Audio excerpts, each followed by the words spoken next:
So you've said a company's diversity goals and their return to office plans are related.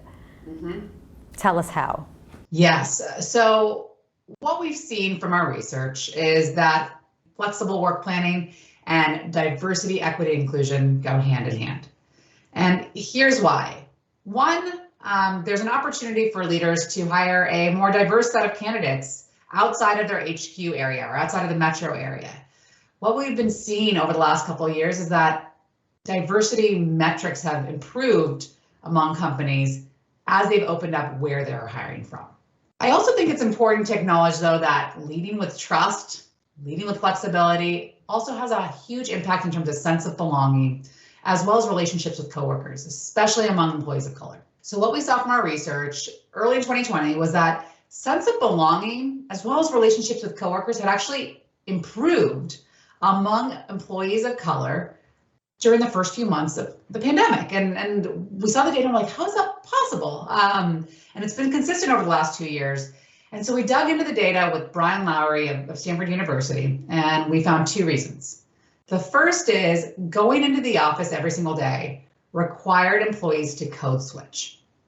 Code switch is the act of changing your appearance, the way that you talk, the way that you dress, in order to fit into the norm. And I have definitely experienced code switching throughout my career. Working flexibly enables people to bring more of their whole selves to work. It reduces the need to code switch because over the last couple of years, we've met one another's kids. We've seen our backgrounds. People have been able to bring more of themselves to the office, and they've been closer to their communities.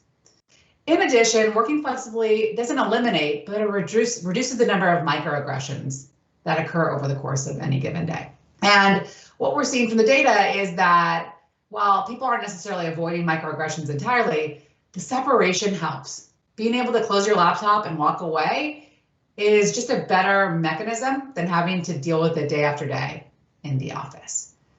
So the office has long been a place that embraces age-old norms of what professionalism looks like. And working flexibly has given us the opportunity to rethink what professionalism looks like. And so as we think about diversity, equity, and inclusion, it's really critical that you're looking at the sense of belonging, you're looking at the relationships with coworkers, especially among your historically discriminated employees, your traditionally underrepresented employees, and figure out how can you empower people to, again, work on their own terms rather than forcing them back into the office 5 days a week.